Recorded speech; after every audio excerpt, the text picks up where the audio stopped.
Hey, muy buenas a todos, sean bienvenidos a un nuevo video de MediHacks. ¿Recuerdas alguna vez haber estado enamorado o enamorada? Esa sensación de estar cerca de la persona que te gusta, de acercarte poco a poco y sentir cómo tu corazón parece que quiere salirse del pecho. Pues para que esto suceda y simplemente para que estés vivo, tu cuerpo trabaja sin descanso, haciendo que el corazón lata y te permita realizar cada una de tus actividades. Y sí, como dato curioso, la relación entre el amor y el corazón tiene tanto una base biológica como una historia muy antigua. Biológicamente, cuando sentimos amor, ocurren procesos fisiológicos que aceleran y fortalecen los latidos, pero también en la historia y en el simbolismo, el corazón ha sido visto como el centro de las emociones. Aristóteles pensaba que era el órgano principal de las sensaciones y pensamientos, y civilizaciones como la romana o la egipcia lo consideraban el núcleo de la vida. Así que hoy vamos a hablar de este órgano tan importante que, como ya te lo imaginas, es el corazón. Vamos a ver qué es lo que ocurre aquí dentro. El corazón es un órgano muscular hueco, aproximadamente del tamaño de tu puño, ubicado en el centro del tórax, cargado ligeramente hacia la izquierda. Su función principal es actuar como una bomba que impulsa la sangre a través de todo el cuerpo, llevando oxígeno y nutrientes a todos los tejidos, y a su vez arrastrando con ello a todos los desechos. Para entender cómo viaja la sangre por nuestro cuerpo, primero debemos saber de dónde viene y con cada latido hacia dónde va, y para eso es fundamental conocer la anatomía del corazón. De manera general, el corazón está dividido en cuatro cavidades, dos aurículas ubicadas en la parte superior, tanto derecha como izquierda, cuya función principal es recibir la sangre, y dos ventrículos en la parte inferior, de igual manera, derecho e izquierdo, que se encargan de expulsarla con fuerza hacia el resto del cuerpo. Entre estas cavidades encontramos a las válvulas cardíacas, que funcionan como auténticas compuertas. Su trabajo es simple, pero vital: garantizar que la sangre fluya en una sola dirección y evitar que se regrese hacia atrás. Y aquí un dato curioso. ¿Qué te imaginas que es lo que escuchamos entre cada latido? Ese tucum tan característico no es otra cosa más que el abrir y cerrar de las válvulas cardíacas. En estas válvulas encontramos a la válvula tricúspide, situada entre la aurícula y el ventrículo derecho, y a la válvula mitral o bicúspide, ubicada en la aurícula y el ventrículo izquierdo. Luego están las válvulas semilunares, la pulmonar, que se encuentra a la salida del ventrículo derecho hacia los pulmones, y la aórtica, que se ubica a la salida del ventrículo izquierdo hacia la aorta. Además, el corazón está formado por tres capas, cada una con funciones específicas. El endocardio es la capa interna que recubre las cavidades y las válvulas, proporcionando una superficie lisa que evita turbulencias y coágulos y participa en la conducción eléctrica. Después encontramos al miocardio. Esta es la capa media y más gruesa, formada por músculo cardíaco, responsable de la contracción y la relajación que impulsará la sangre. Su grosor varía, siendo de mayor tamaño en el ventrículo izquierdo para generar una mayor fuerza. Después encontraremos al epicardio. Esta es la capa externa que protege y lubrica el corazón. Además, contiene vasos sanguíneos que lo nutren. Todo este conjunto está envuelto por el pericardio, una membrana protectora que mantiene al corazón en su lugar y lo protege de golpes e infecciones. Además, evita que no se expanda en exceso. Reconocer la anatomía es esencial para entender a la perfección el funcionamiento del corazón, y no es casualidad. Su estructura está diseñada de forma impecable para mantener un flujo sanguíneo constante y adaptarse a las necesidades de nuestro cuerpo, y también a las de nuestro entorno. Bien, ahora que entendemos las partes funcionales del corazón, vamos a ver cómo es que viaja la sangre en su interior. Para esto encontraremos dos circuitos principales. El primero es el circuito mayor o circuito sistémico, cuya función es llevar sangre oxigenada desde el corazón a todo el cuerpo y a su vez devolverla desoxigenada. Este recorrido inicia en el ventrículo izquierdo, donde la sangre sale por la arteria aorta para distribuirse a todos los tejidos. Esta sangre oxigenada tiene características especiales. Presenta un color rojo brillante gracias a la hemoglobina unida al oxígeno, formando lo que nosotros llamamos oxihemoglobina. Contiene una alta concentración de oxígeno y una baja concentración de dióxido de carbono, lista para entregar energía a cada célula del organismo. En cambio, la sangre desoxigenada es aquella que ya pasó por todo el cuerpo. podemos decir que ya cumplió su trabajo de entregar oxígeno y nutrientes y ahora necesita regresar para ser recargada. Esta sangre tiene un color rojo más oscuro o un rojo parecido al vino, debido a la hemoglobina sin oxígeno, conocida también como desoxihemoglobina. Su contenido de oxígeno es bajo, mientras que la cantidad de dióxido de carbono es alta. La función principal de esta sangre es transportar el dióxido de carbono y otros desechos metabólicos hacia los pulmones, para poder liberarlos y volver a cargarse de oxígeno. Además, lleva estos desechos hacia órganos excretores para su eliminación. Aquí es donde entra el segundo circuito, el circuito menor o el circuito pulmonar. Su función es llevar la sangre desoxigenada desde el corazón hacia los pulmones y traerla de regreso oxigenada. Este recorrido comenzará en el ventrículo derecho, desde donde la sangre sale por las arterias pulmonares, que curiosamente son las únicas arterias que llevan sangre desoxigenada. Una vez en los pulmones ocurrirá el intercambio gaseoso. El dióxido de carbono se liberará al aire que exhalamos, mientras que el oxígeno se incorporará a la sangre uniéndose a la hemoglobina. Finalmente, la sangre ya oxigenada regresará por las venas pulmonares, cuyas venas son las únicas que pueden transportar sangre oxigenada. Esto lo harán hacia la aurícula izquierda, y aquí estará lista para entrar nuevamente al circuito mayor y repetir este proceso unas 100.000 veces por día. Entonces, en resumen, el recorrido de la sangre sería así. La sangre desoxigenada llega al corazón por medio de la vena cava superior e inferior hacia la aurícula derecha. Una vez en esta cavidad se llena, la sangre pasará a través de la válvula tricúspide hacia el ventrículo derecho. Cuando el ventrículo derecho se contrae, enviará la sangre por la arteria pulmonar hacia los pulmones, donde se llevará a cabo el intercambio gaseoso. El dióxido de carbono es liberado y el oxígeno se incorpora a la sangre. Ya oxigenada la sangre, regresa al corazón a través de las venas pulmonares, hacia la aurícula izquierda. Desde aquí pasará por la válvula mitral, hacia el ventrículo izquierdo, que con una contracción potente impulsará la sangre a la circulación sistémica, a través de la arteria aorta, para que el oxígeno y los nutrientes lleguen a cada rincón de nuestro cuerpo. Ahora que ya sabemos por dónde viaja la sangre, veamos cómo es que el corazón logra moverla con cada latido, o qué es lo que ocurre más específicamente. Esto ocurrirá gracias al ciclo cardíaco, que básicamente es una secuencia de eventos fisiológicos que hacen que la presión dentro del corazón cambie, lo que provocará el movimiento de la sangre a través de las diferentes cámaras del corazón. Estos cambios estarán dados gracias a intercambios electroquímicos conductivos dentro del miocardio, que ocasionará una contracción y por ende una relajación. Esto tiene un nombre específico y se le denomina sístole y diástole. Una manera sencilla de relacionarlos o de saber cuál es cuál es que la sístole inicia con la S de se apachurra y la diástole inicia con la D de descansa. De esta manera podrás relacionar lo que ocurre en cada una. Viéndolo de una manera cotidiana, imagina una esponja, la cual la meterás al agua. Al llenarse de agua está relajada, no la estamos tocando. Entonces podemos decir que está en diástole. Pero si queremos sacar el agua, apachurraremos la esponja, por lo que diremos que hicimos sístole. Hicimos una contracción para que el agua saliera. En este caso es similar con el corazón. Si está relajado o en diástole, entrará el agua, en este caso la sangre, y si está en sístole, es como si lo apachurraran para sacar la sangre.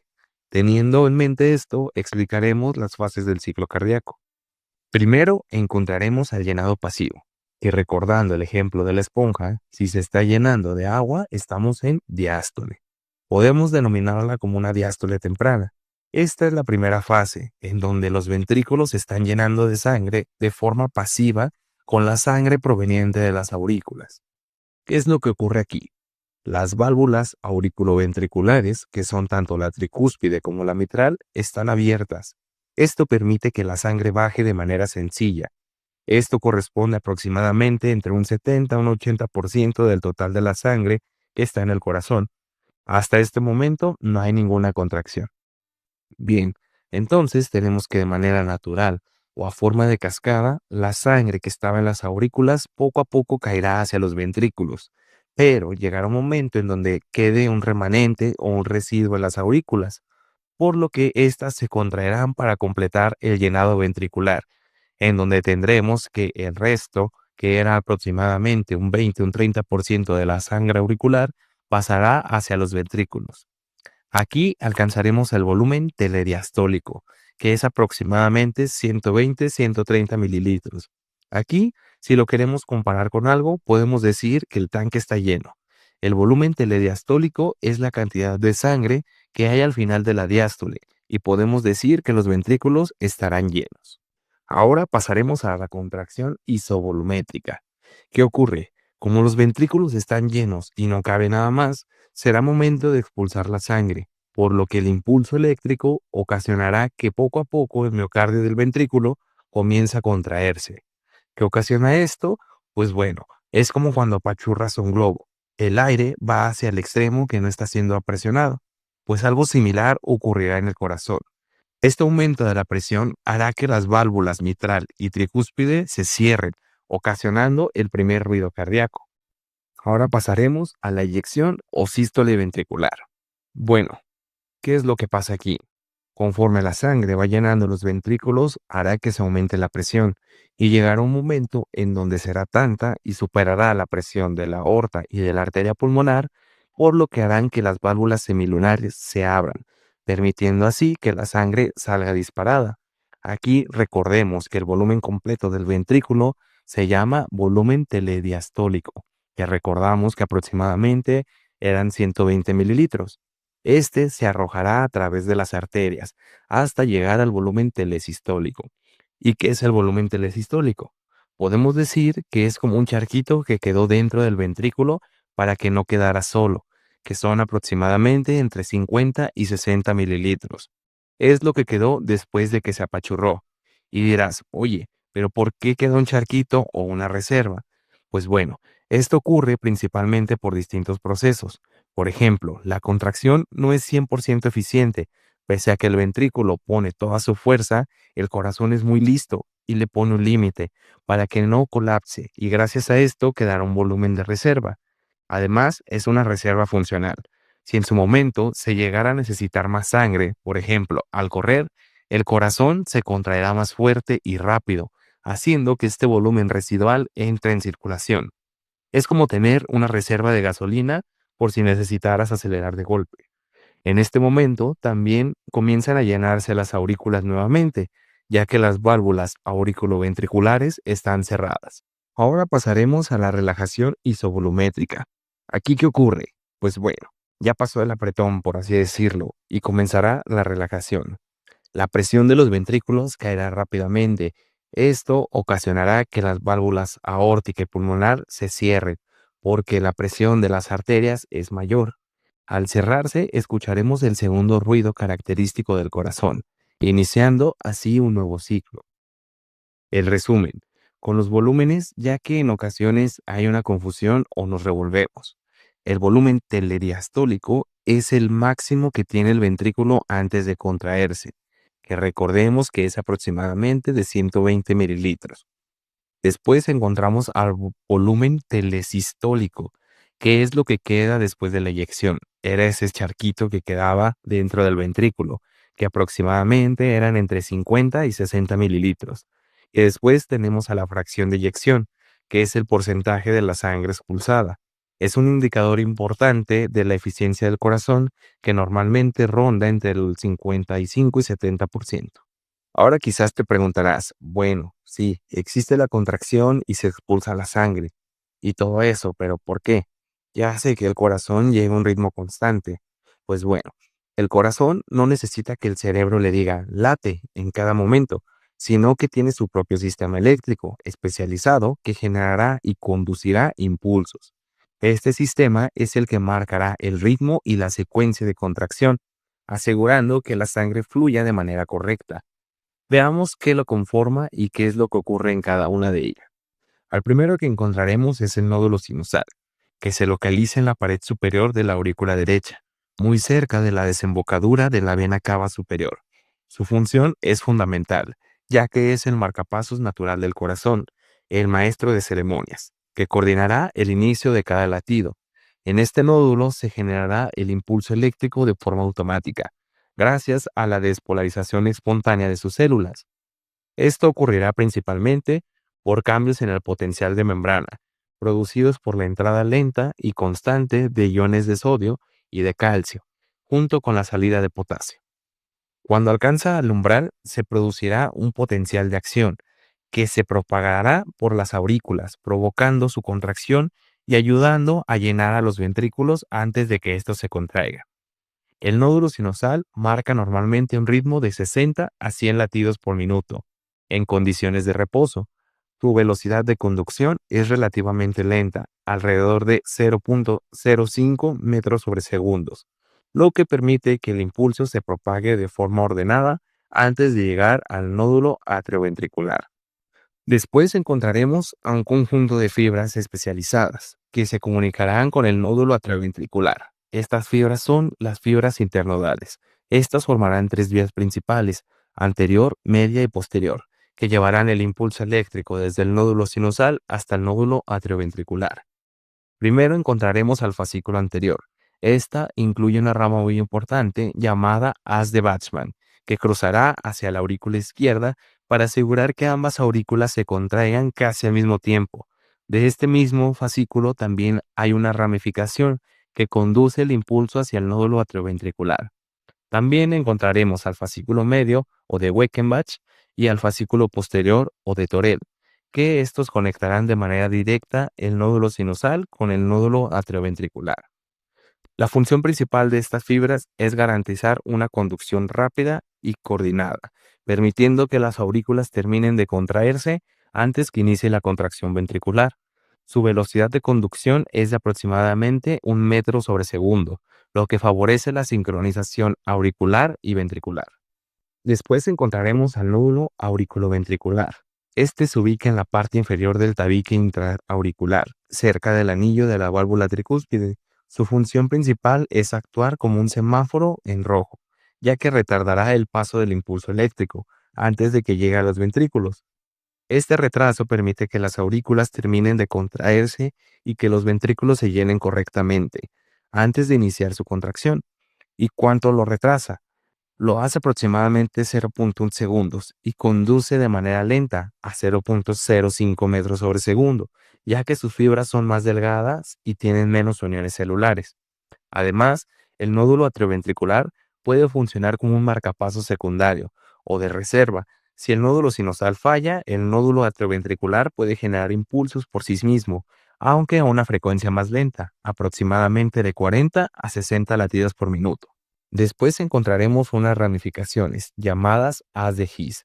Este se originan en el nódulo auriculoventricular y atravesará el esqueleto fibroso del corazón y se adentrará en el tabique interventricular.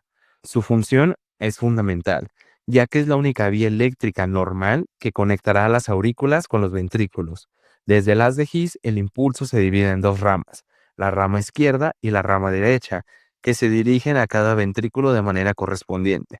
Su velocidad de conducción es rápida, aproximadamente de 1 a 2 metros sobre segundo, lo que asegura que ambos ventrículos reciban la señal casi al mismo tiempo, permitiendo una contracción ventricular coordinada y eficiente.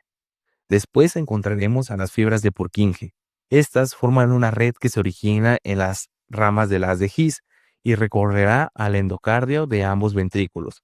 Su función principal es distribuir el impulso eléctrico a todo el músculo ventricular, asegurando que la contracción sea fuerte, simultánea y ordenada, comenzando desde el ápex del corazón hasta las válvulas de salida. Su velocidad de conducción es aún más rápida, aproximadamente de 4 metros sobre segundo, lo que permite que la contracción ventricular sea eficiente y expulse la sangre hacia la aorta y arteria pulmonar. El corazón está increíblemente preparado. Tiene un plan A, B e incluso un C. Si fallan tanto el nódulo sinusal como el nódulo atrioventricular, las fibras de Purkinje pueden actuar como marcapasos terciarios, aunque lo harán a un ritmo más lento, de aproximadamente 20 a 40 latidos por minuto. Como ves, el corazón no deja de sorprendernos y es capaz de realizar distintos procesos para modular su fuerza y eficiencia.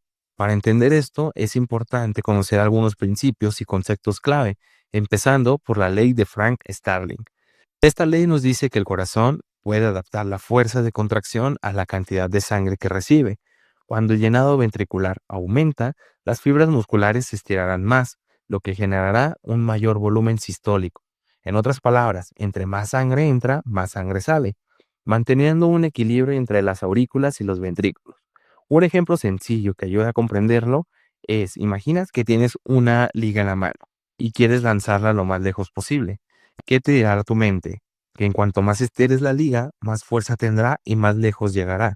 De manera similar, cuanto más estiran las fibras del corazón por el llenado de la sangre, más fuerte será su contracción y más sangre podrá expulsar. Ahora veamos a la precarga y a la poscarga. La precarga es la tensión o estiramiento del músculo ventricular al final de la diástole, justo antes de la contracción. Esto determinará en gran medida el volumen telediastólico y por lo tanto la fuerza de eyección del ventrículo. Volviendo al ejemplo de la esponja, imagina que dejas a la esponja en el agua solo 4 segundos. Si no se llena adecuadamente, la cantidad de agua que expulsará al apretarla será poca. Ahora, si la dejas 10 segundos, habrá absorbido una mayor cantidad del agua y al apretarla saldrá una mayor cantidad. De manera similar, cuanto más sangre llena el ventrículo, mayor precarga, más fuerte será la contracción y más sangre expulsará. Por otro lado, la poscarga es la resistencia que el ventrículo debe vencer para expulsar la sangre durante la sístole. Los principales factores que afectan esto es la presión arterial y la resistencia vascular. Un ejemplo cotidiano. ¿Alguna vez has intentado nadar y has notado lo pesado que se vuelve moverse dentro del agua? Para avanzar, tu cuerpo debe de vencer la resistencia del agua. De manera similar, la poscarga representa esta resistencia que el corazón debe superar para que la sangre pueda avanzar hacia las arterias. Otros dos conceptos que se deben de tener en cuenta es la contractilidad y la frecuencia cardíaca. La contractilidad es la capacidad intrínseca del músculo cardíaco para contraerse, independientemente de la precarga o la poscarga. Es decir, que aunque el ventrículo esté más lleno o menos lleno, el corazón tiene una fuerza propia de contracción. Esta capacidad puede aumentar con las hormonas como la adrenalina y la noradrenalina, o disminuir en enfermedades como la insuficiencia cardíaca. Volvamos al ejemplo de la esponja. Si tú la metes al agua, independientemente del tiempo que la metas, absorberá agua e independientemente de la fuerza que apliques, expulsará agua. Algo así es la contractilidad. Algo muy importante por mencionar es que el corazón posee propiedades fundamentales que le permiten funcionar como una bomba biológica continua y eficiente.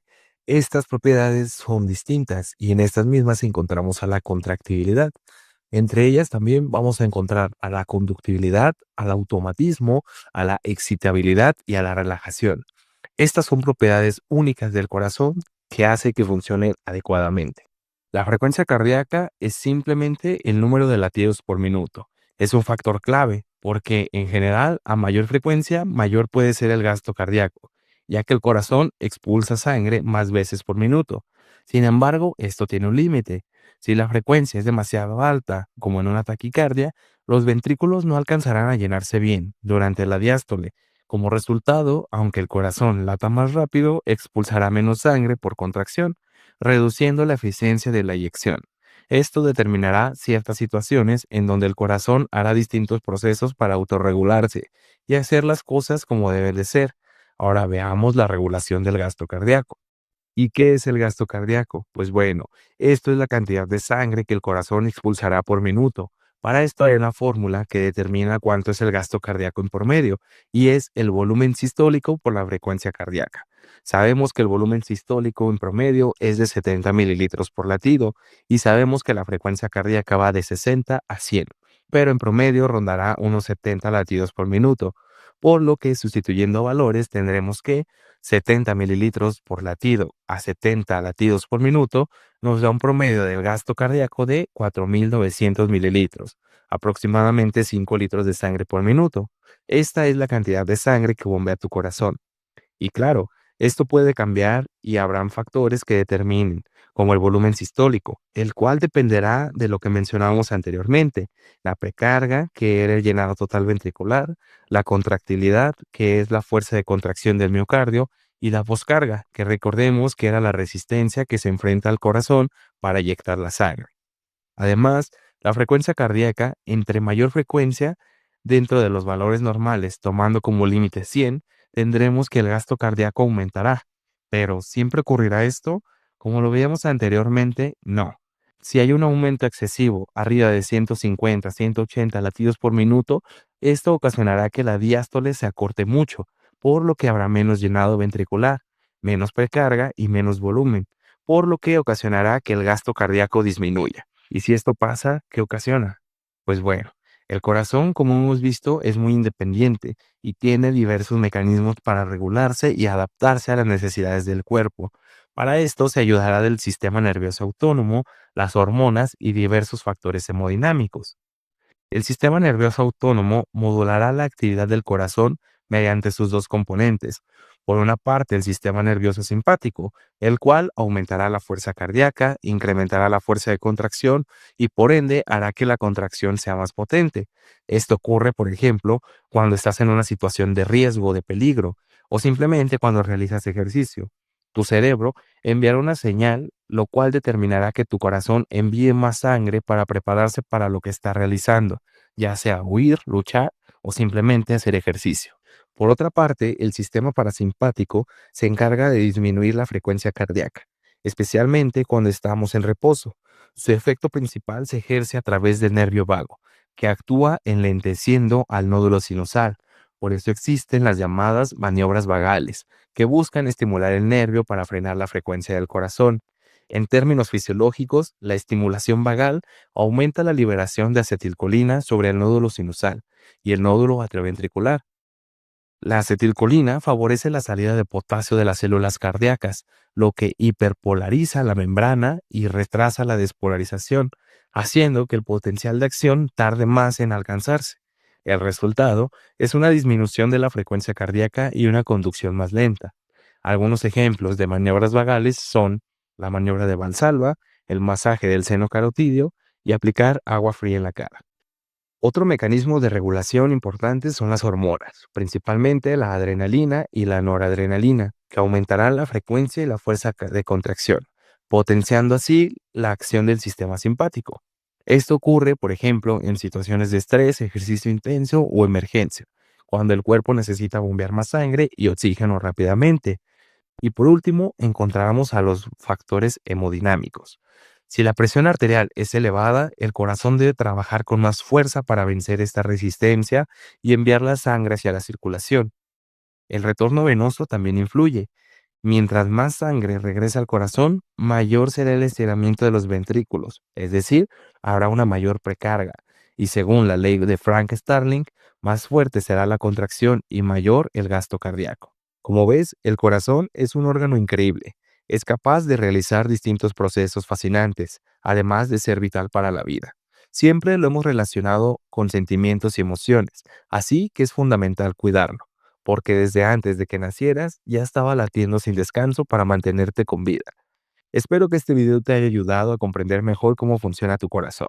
Si fue así, no olvides dejar un like y compartirlo. Y si tienes alguna duda, escríbela en los comentarios. Recuerda también contestar el examen de reforzamiento que aparecerá a continuación. Sin más por el momento, nos despedimos. No olvides que aprender no tiene por qué ser difícil. Nosotros somos Medihacks. Hasta la próxima.